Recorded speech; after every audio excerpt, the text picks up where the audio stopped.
What's up, everybody? Welcome back to another episode of the From the Booth podcast. For those of you who are new, please make sure to subscribe to the channel. Checking my analytics, it seems that like 95% of you on YouTube aren't subscribed. So if you're enjoying the content and want to make sure that you see more of it in the future, please make sure you subscribe. Plus, it'll boost my ego, and that's always a great thing. Appreciate you guys for that. The next thing is that we have a pretty exciting episode to talk about today. We're going to talk about the Jalen Carter arrest warrant situation and how that kind of affects his draft stock and everything. We're going to talk about the NFL Players Association grading each team on the quality of their locker room, their stadium, the treatment of families, everything like that. We're going to go through the full grades. We're going to talk about Aaron Rodgers and what the fuck is going on with him. Where is he going to go? Where is he going to end up playing if he ends up playing? And then we're going to talk about, we're going to highlight another prospect in this episode, and that prospect is going to be Bryce Young. Please stay tuned to the end if you guys are liking to listen. And for those of you on YouTube, like I said, please make sure to subscribe. If you're on Spotify, Apple Podcasts, Anchor, anything like that, just make sure to follow the podcast. And let's go ahead and get right into it. Okay, so let's talk about Jalen Carter. Very interesting situation going on here. He was issued a warrant for his arrest by Athens police officers on the case of reckless driving and racing in Athens, Clark County. The significant part of this story is that this took place on January 15th, which, for those of you who don't know, that was the day that tragically a Georgia football player and a Georgia staff member lost their life. So now we're thinking that there's some connection there. Unfortunately, very very sad there. But he was booked. He was released after posting bond, and he's back at the combine. But I do want to talk about how this is going to affect kind of his draft stock, how maybe severe the punishment will be, and everything like that. So character issues. I know the character issues kind of got brought up with Jalen Carter a while ago. And I didn't know if there was much merit to it, really. But now we kind of have legitimate reason for character concerns. I mean, he was literally arrested middle of the NFL Combine. So that's alarming. We're talking about a guy who had potential to be the number one overall pick in the draft. And if not the number one overall pick, almost guaranteed to be a top 5 pick. So this is a big thing. And I'm not going to talk about any of the legal processing of whether I think he's guilty or not, or if he had any involvement in the deaths that occurred. That's not my business.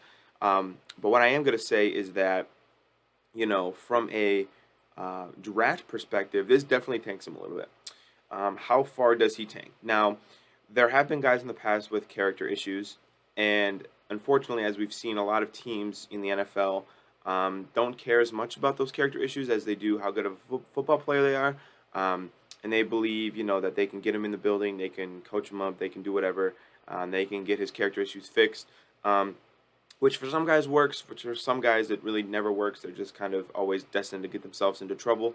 But for Jalen Carter, I hope the best for him. Obviously, I hope that he can turn it around. But looking kind of at the draft, so I think it rules out number 1 overall. It rules out the Bears. I would think now it rules out at least the Texans. I think the earliest he can go now would be number 3. I would not be surprised if he falls out of the top 10. And again, we're talking about a guy who could have been the number 1 overall pick, who's might fall out of the top 10. This combined with his combine performance bumps up Will Anderson, I would believe, into the best non-quarterback or the highest non-quarterback to be taken.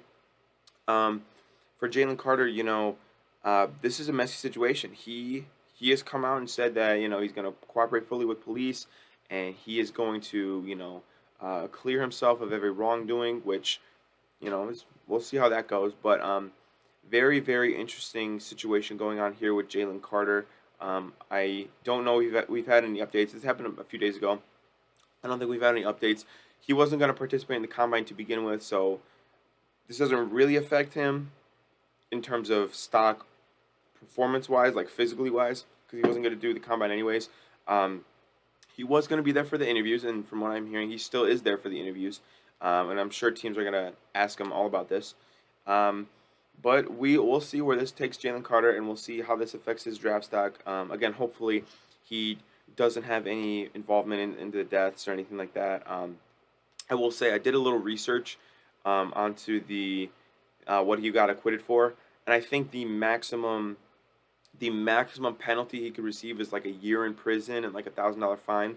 I seriously doubt that he'll go to jail for a year, let alone even probably at all. My guess is that if he's found guilty, that he will, put down a however many $1,000 fine, and then they'll make him do community service for X amount of hours. That would be my guess.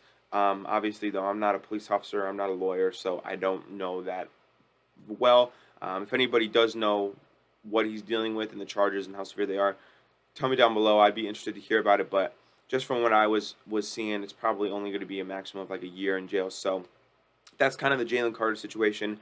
Very, very crazy going on. Very bad timing for him. But again, hopefully he's cleared of everything and it was just a giant misunderstanding. So let's go ahead and go into the next topic. All right, so this week the NFL Players Association, or commonly known as the NFLPA, did the first ever edition of their NFL team report cards. Now, reading their website, the reason for doing this is to help players provide help to provide players with more information regarding their future, regarding which teams, et cetera, et cetera. So the NFL Players Association obviously has the players' interest in heart. They don't care about the team specifically. They're looking out for just the players. So I think this is very useful for players who are free agents, players who are going to be free agents, et cetera, et cetera. So maybe, this helps give one team an edge over the other. So that's kind of the purpose and the reason for the report cards. But I'm going to kind of go through with them with you, give my kind of surprises and everything like that. So I actually have the report card pulled up right here on my second monitor. And the number one team is the Minnesota Vikings. The Vikings received straight A's. The categories, so we can get into them, are treatment of families, food service / nutrition, the weight room, strength coaches, the training room, the training staff, locker room, and team travel. The Vikings had an A, A minus, A plus, A plus, A plus, A plus, A. I mean, that's great. That is really good. That's like med student level grades right there. So, for an organization like the Vikings, I mean, I've never felt like they were, a top of the line organization, but obviously my opinion has changed now. I feel like they take really good care of their players. So, and if you're a team like the Vikings, I think this is really good news because you're a team that is in contention, right? You won the North, you made the playoffs last year, and this might help you to acquire a lot of other quality free agents. So, congratulations to the Vikings on treating your players well. That's a great way to run your organization. The number 2 team is the Miami Dolphins, who got straight A's in every category except for treatment of families. They had a C+. Following the Dolphins is the Raiders. To be honest, the Raiders is very surprising to me. I thought they were very dysfunctional.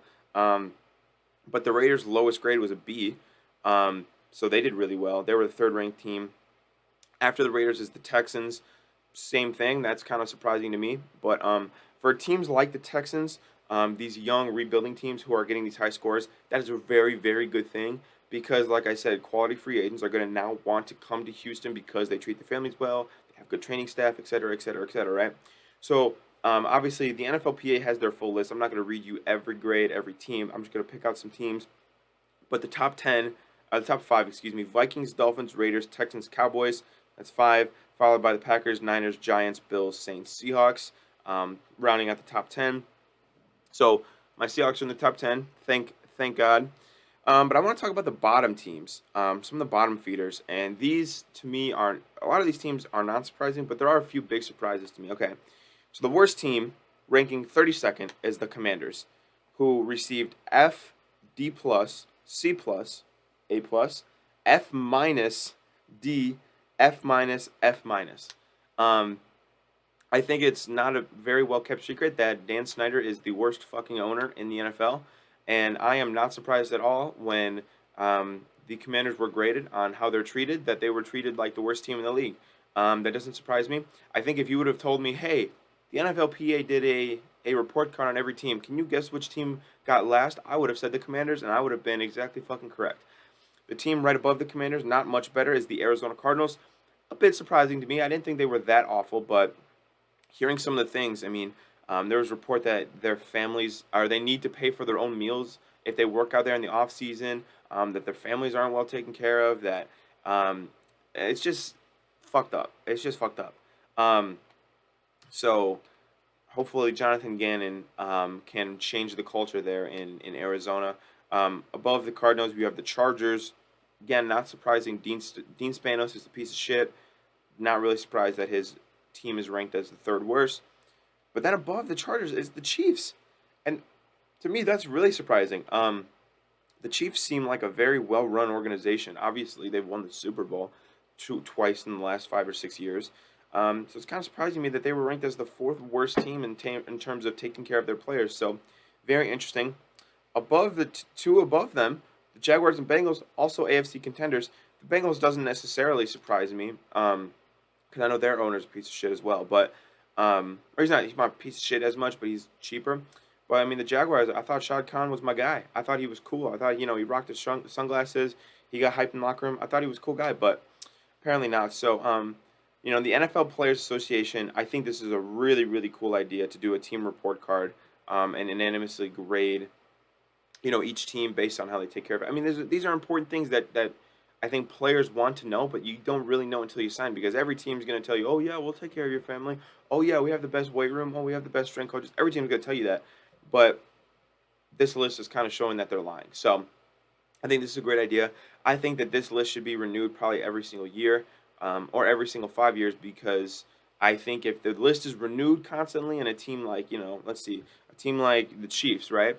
Hopefully next year they try to make some upgrades and improve the quality of their players, so that each team that got a low grade can work to improve the quality. So I think that this is a really good thing. I think it's a really good idea. The NFL Players Association does a lot of cool shit for the players, and this is no exception. So really, really happy to see these grades, and I look forward to hopefully seeing teams improve their facilities and everything for the players. So that's the NFL Players Association grades. Let me know if you guys have any comments or questions down below, and if not, we're gonna go ahead and jump to the next segment. So the next segment we're going to talk about today is Aaron Rodgers. Now, Aaron Rodgers has been the bane of my existence ever since I was a small child. For those of you who don't know, I am currently, and have been for my whole life, living in the state of Illinois. And by default, that means I am subject to the brutal punishment that Aaron Rodgers puts on the Bears twice a year, every year. My family, being giant Bears fans, have nearly attempted assassination on Aaron Rodgers multiple times, and I can't say I blame them. That's a joke. For legally speaking, that's a joke. But anyway, if you're a Bears fan, you know exactly what I mean. And if you're not a Bears fan, then watch Bears games from the perspective of a Bears fan against the Packers, and you'll get it. But Aaron Rodgers, I think it's pretty well documented that he is, how you say, a strange fella. He does some quirky things, and he has recently completed a darkness retreat to decide if he wants to get paid $50 million to play quarterback or not. And the purpose of the darkness retreat was to kind of clear his mind, think about if he wants to play football again, if he wants to play for Green Bay, kind of what happened. So he went on that darkness retreat for 4 days and just came back and hasn't made a formal decision yet, which I get. He's probably going to have to make one before the draft. He's got about a month and a half, 2 months, and then he's kind of got to get his decision out before the Packers can do shit. Definitely before then. But I'm going to talk about kind of Aaron Rodgers and what I think he's going to do. And then if he gets traded, kind of what teams or what compensation would be able to acquire him. So starting off, I think Aaron Rodgers is coming back to play football. I think that Aaron Rodgers is pretty overdramatic about a lot of things. And I think that he's doing this whole thing. He knows he's coming back. He wasn't the problem in Green Bay, but I think he kind of gets that the Packers want Jordan Love. They want to play Jordan Love. They want to play their first round pick, right? But Aaron Rodgers is definitely coming back, in my opinion. I'd be shocked if he retired. So he's gonna come back. He's gonna get paid, $50 million a year that he's making. And when it comes to the Packers, I'm not sure if the Packers want Aaron Rodgers back. And what I mean by that is again, I think they have Jordan Love, who they want to start, and they want to see what they have in him. But I also think that there's reports coming out that they're kind of sick of his antics. They're sick of the he's here, he's not, he's here, he's not. Oh, I might play. Oh, I might not play. They're kind of getting sick of all that. And for a guy who's aging, and for a guy who is um, probably never going to reach the levels that he was a few years ago, maybe you give Jordan Love a shot, right? So I think Aaron Rodgers is coming back. I think the Packers are growing a little sour with him, and they will probably want to move on from him. So the logical solution there is to trade Aaron Rodgers. Um, However, Aaron Rodgers is tricky. So if Aaron Rodgers says he wants to come back and play only for the Packers, and they try to trade him, he could just be like, "Nah, fuck you, I retire." Um, which is ironically a move that Rob Gronkowski made when the Patriots traded him to the Lions. He said, "No, I'm retired," and it was just hilarious. Um, but but Aaron Rodgers could do that. He could not play. He could refuse to play for a certain team. Anything's on the table with Aaron Rodgers. But assuming that he doesn't pull the diva card to the fullest extent, um, I think the Packers would want to trade him. And I think that there are a few teams that really make sense for the Packers to trade with. And I'm going to kind of narrow down. I'm going to give 4 teams that I think make the most sense to acquire Aaron Rodgers, and then I'm going to eliminate a few of them. So I think team number 1 that makes sense to acquire Aaron Rodgers is the San Francisco 49ers. Obviously, Brock Purdy and Trey Lance, you have a question mark at quarterback there. But outside of the quarterback position, the 49ers roster is stacked to the fullest extent. Um, so Aaron Rodgers comes to San Francisco. He's got 2 great receivers, an all-pro tight end, all-pro left tackle, an all-pro running back, good offensive line, great defense. He's got everything you could want. Great head coach, um, literally everything you can want. So I think San Francisco would be a great landing spot for Aaron Rodgers if if they could compensate Green Bay enough, and if they could figure out the salary cap. Which those are 2 big ifs, because I know San Francisco doesn't have a first or a second this year, so it'd have to be next year's, and then it kind of gets weird, whatever. Um, and then obviously salary cap wise, you have to pay Nick Bosa soon. I don't know where Aaron Rodgers 50 million kind of fits in there, so I'm gonna put them as like a sleeper team. I wouldn't bank on the 49ers, but I think it makes sense for the 49ers to do it. Another team that I think makes a lot of sense is the Tennessee Titans. Massive hole at quarterback. The problem with the Titans is they're not a very good team overall, so the appeal for Rodgers to want to go there is probably not very high. Um, and all the Titans really have right now that's like for sure solid is Vrabel is a good coach. Derrick Henry, Traylon Burks is probably pretty good. Um, but the defense is pretty good. It's okay, whatever. But again, if you're the Titans, you have a lot of capital invested in Ryan Tannehill. You just took Malik Willis last year. Are you going to go trade for Aaron Rodgers? Maybe, maybe not. I don't know. But obviously, they need a quarterback, and they need a injection of life. Um, I don't know how Aaron Rodgers' personality would blend with the Titans and Mike Vrabel. I think that might cause some rifts. Um, but I'll put the Titans again as another sleeper team. I think the 2 most obvious teams and the 2 teams that everybody is kind of saying is going to happen would either be the New York Jets or the Las Vegas Raiders. Let me be clear. Call me Obama. Let me be clear. I think Aaron Rodgers is going to be a Jet. If he gets traded, I think he's getting traded to the Jets. The Jets, from every team last year, had the most obvious case of great roster, bad quarterback, right? Um, and so, if you're Aaron Rodgers, the Jets are a good spot for you. Nathaniel Hackett, his guy, is now the offensive coordinator there. The Jets have a top 13 pick in this draft that they could ship to Green Bay. So compensation lines up. Aaron Rodgers wanting to go there lines up. Um, it all kind of works. I think it just makes the most sense. Now, the other team that makes a lot of sense to me is the Raiders. Devontae Adams being a huge part of that. The Raiders really desperately need a quarterback. I don't know how Aaron Rodgers would feel about Josh McDaniels. I have no clue. Maybe if I know him and Brady talk, I know maybe if Brady puts in a good word, he would want to go to Vegas. But my money would be on the New York Jets to trade for Aaron Rodgers if anybody trades for him. Other sleeper teams, maybe like Carolina, could make a big swing. But again, I don't know if there's a lot of offensive talent there that Aaron Rodgers would want. Indy could make a move at him, give Green Bay number 4. That would be a very steep price, though. I don't know if I would do that. But they have options. But I would book the Jets as the favorite here, followed by the Raiders, and then Titans and Niners, and maybe the Panthers. But that's kind of my thoughts on Aaron Rodgers and Aaron Rodgers' situation. Let me know what you guys think down below. And yeah, let's go ahead and get to the next segment. Talking about our next segment in this episode, a segment I've been wanting to talk about for a long time, to be honest, and I've thought about it a lot. It's something that's gotten me very interested, and that is, what the fuck are the Seahawks going to do with the 5th overall pick?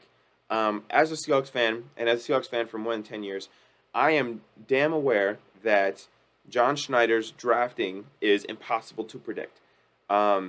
This man has taken L.J. Collier and Rashad Penny in the first round and left me completely ass-baffled. I have just been besides myself.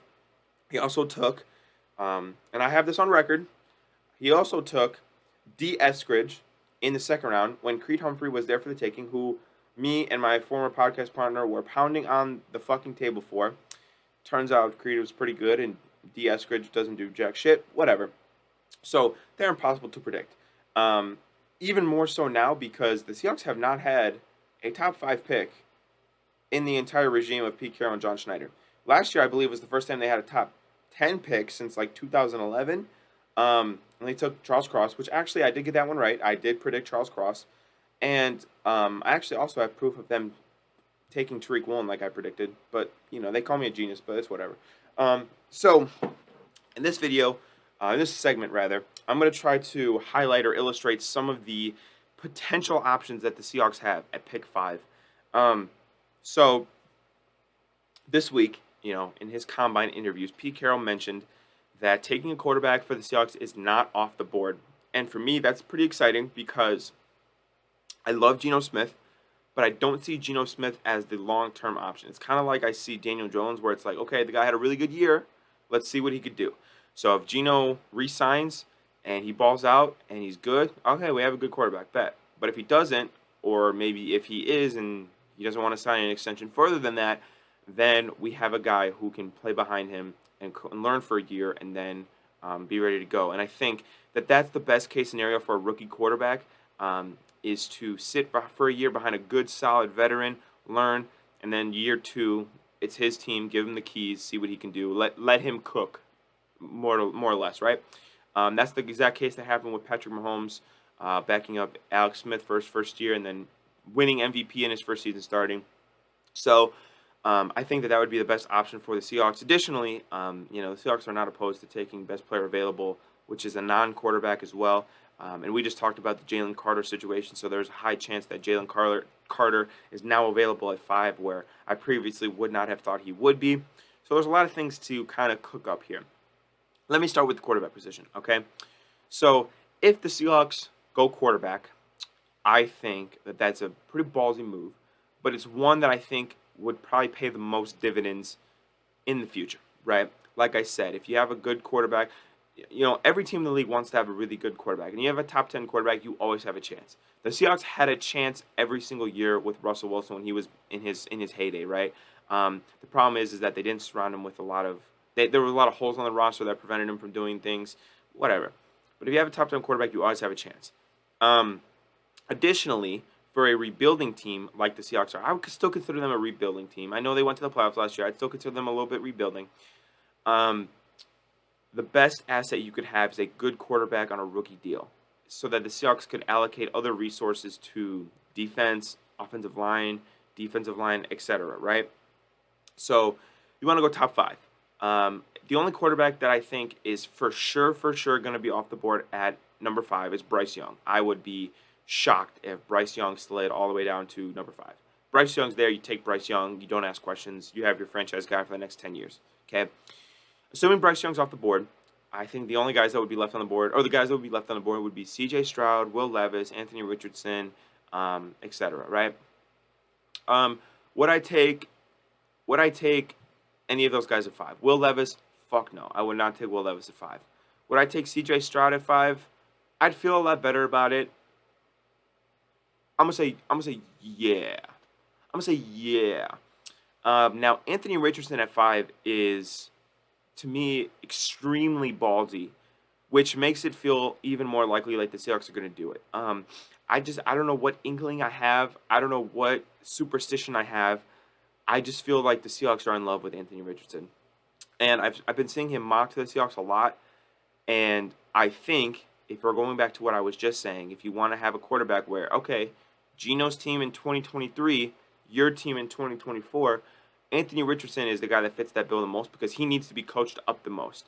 Um, I've said it a lot about Anthony Richardson, but Anthony Richardson's ceiling is higher than anybody's and his floor is lower than anybody's. So you really got to be certain that you're coaching him up, right? Um, so I would be not surprised if the Seahawks took Anthony Richardson at 5, but I would be nervous. I'd be nervous um, because I would not want to waste a top 5 pick on a potential bust. But whatever. So anybody other than those 3 quarterbacks, I would absolutely not do at 5. No fucking way. Another guy that if he's there at 5, I'm taking, and I'm taking faster than, I'm taking him faster than Roger Goodell could say his name. That'd be Will Anderson. Will Anderson, to me, is the best pass rusher in this draft by a country mile, and the Seahawks would be absolutely thrilled if he fell to 5. Defensive line is one of their biggest weaknesses.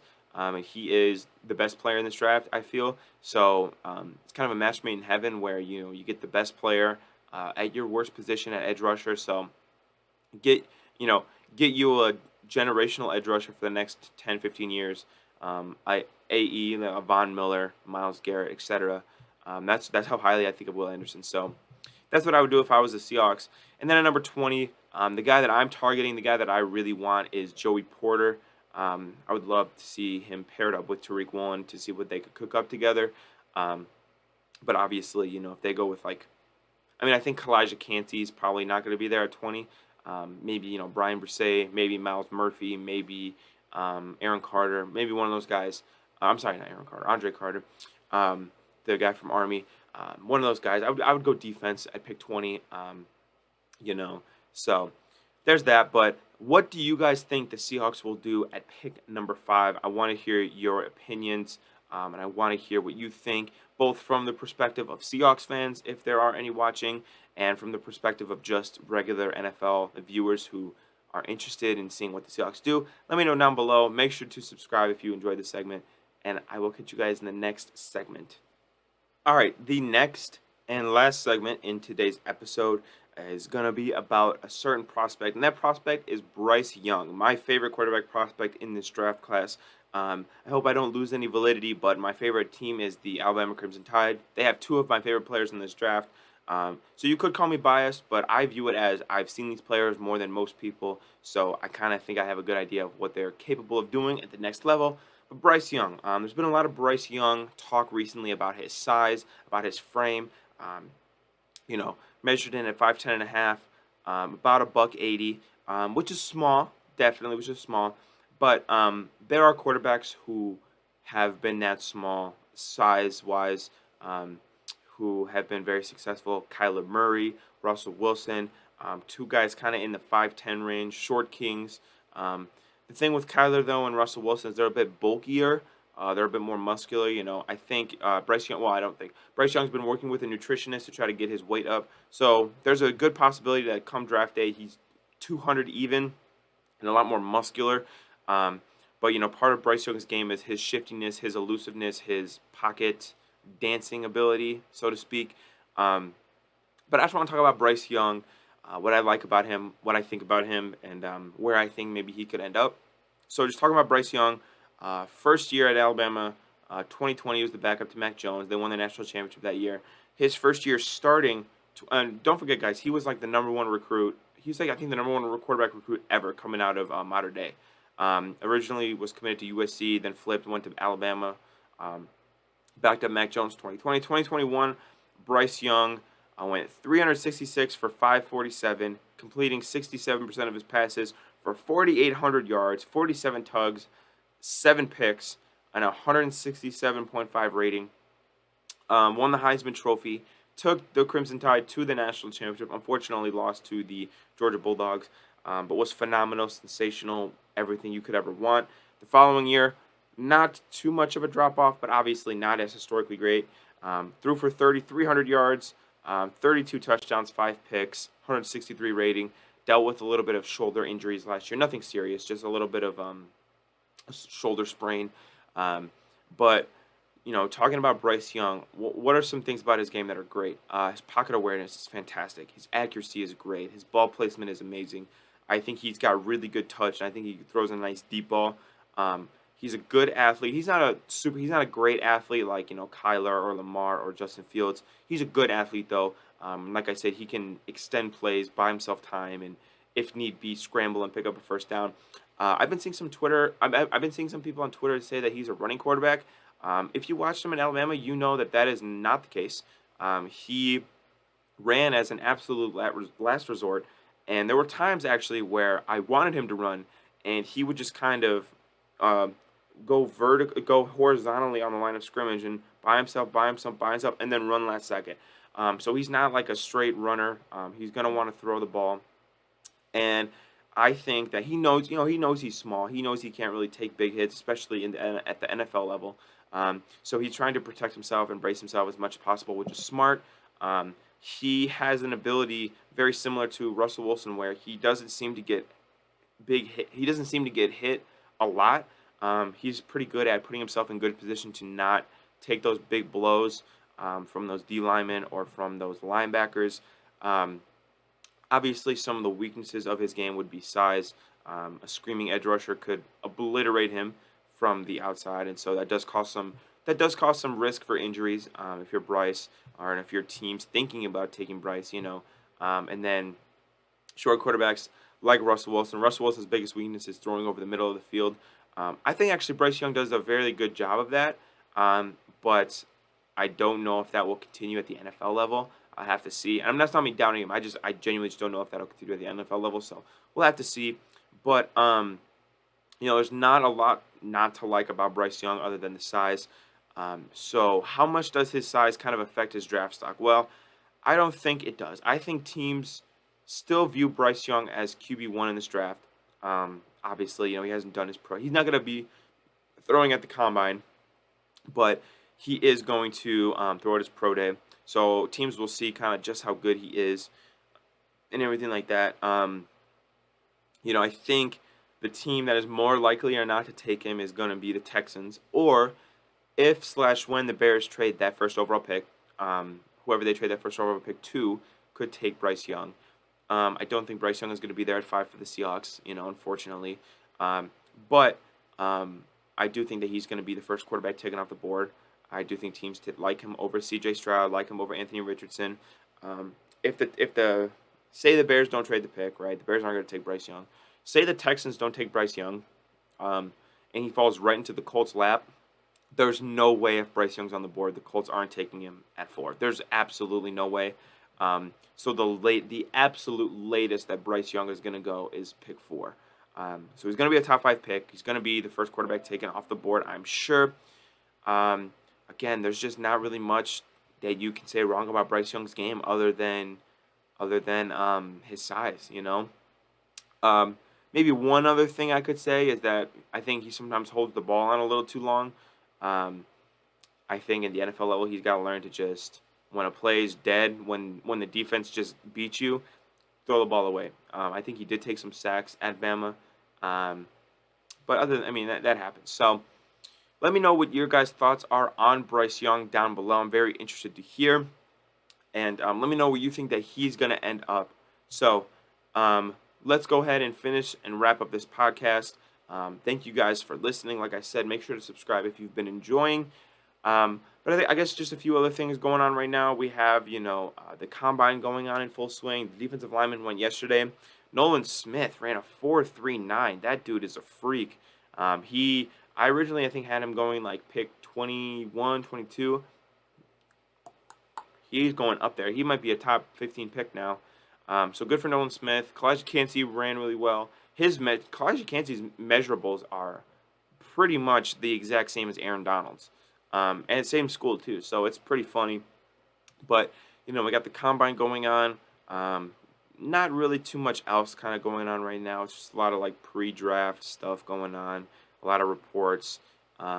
There's the report that the Panthers are going to maybe bring back Sam Darnold, which is not earth-shattering news. I figured that they were going to have a bridge quarterback for whoever their rookie is. And yeah, that's pretty much it. I appreciate you guys listening to this episode. I will have another episode for you guys on Monday, where the combine I think should be done, maybe not. But hopefully we get some news by Monday. Hopefully stuff like that. But thank you guys for watching. Please make sure to subscribe, and I will see you guys on Monday. Peace out.